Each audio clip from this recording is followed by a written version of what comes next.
Sir, ಇವತ್ತು Bidadi township ಅನ್ನೋ ಯೋಜನೆಯನ್ನು ಇಟ್ಕೊಂಡು ಫಲವತ್ತಾದ ಭೂಮಿನ ಕಸ್ಕೊಳ್ಳಿಕ್ಕೆ ಕಾಂಗ್ರೆಸ್ ಹಠಕ್ಕೆ ಬಿದ್ದಿದೆಯಾ ಅಂತ. ನಾವು ಕೂಡ ರಾಜ್ಯ ಸರ್ಕಾರದ ಬಂಡತನವನ್ನು ನಾವು ನೋಡ್ತಾ ಇದ್ವಿ.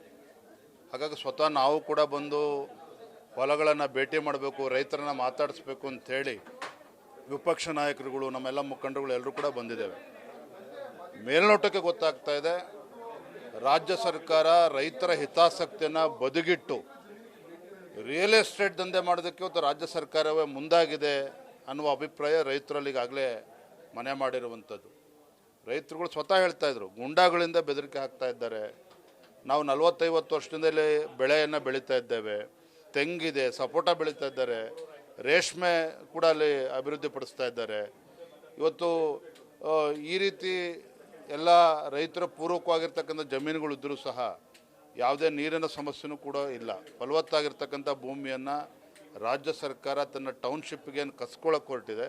ಇದು ಖಂಡಿತ ಒಪ್ತಕ್ಕಂಥದ್ದಲ್ಲ. ಆದರೆ ಇದರ ನಡುವೆ ಪ್ರಧಾನಮಂತ್ರಿಗಳು ಹೆಸರು ಹೇಳಿಕೊಂಡು ಇವತ್ತು ಮುಖ್ಯಮಂತ್ರಿ ಏನು ಹೊರಟಿದ್ದಾರೆ, ಇದು ಖಂಡಿತ ಸರಿಯಲ್ಲ. ರೈತರ ಅಹವಾಲನ್ನು ಕೇಳಬೇಕು, ಅವರ ಸಮಸ್ಯೆಗಳನ್ನು ಅರ್ಥ ಮಾಡ್ಕೋಬೇಕು. ಬಲವಂತವಾಗಿ ಜಮೀನನ್ನು ವಶಪಡಿಸ್ಕೊಳ್ಳೋಕ್ಕೆ ರಾಜ್ಯ ಸರ್ಕಾರ ಮುಂದಾಗಬಾರ್ದು ಅಂತೇಳಿ ನಾನು ಆಗ್ರಹಪಡಿಸ್ತೇನೆ. ಸರ್, ಈಗ ರಾಹುಲ್ ಗಾಂಧಿ ಅವ್ರಿಗೂ ಕೂಡ ನೀವು ಪತ್ರವನ್ನು ಬರೆದಿದ್ದೀರಿ, ಆದರೆ ಅವ್ರಿಗೆ ಮನ್ನಣೆ ಸಿಗುತ್ತಾ ಅಂತ? ನೋಡಿ, ನಾನು ಇಷ್ಟೇ ಹೇಳ್ತೇನೆ, ವಿರೋಧ ಪಕ್ಷವಾಗಿ ನಮ್ಮದು ಕೂಡ ಜವಾಬ್ದಾರಿ ಇದೆ. ಈ ಆಡಳಿತ ಪಕ್ಷದ ಕಿವಿ ಹಿಂಡುವಂಥ ಕೆಲಸ ನಾವು ಮಾಡಬೇಕಾಗಿದೆ. ರೈತರ ಪರವಾಗಿ ನಾವು ಧ್ವನಿ ಎತ್ತಲೇಬೇಕಾಗ್ತದೆ. ರೈತರ ಪರವಾಗಿ ನಾವು ಭಾರತೀಯ ಜನತಾ ಪಾರ್ಟಿ ಯಾವಾಗಲೂ ಇರ್ತೇವೆ. ನ್ಯೂಸ್ ಫಸ್ಟ್, ನಿರ್ಭೀತಿಯಿಂದ ನಿಮ್ಮ ಪರವಾಗಿ.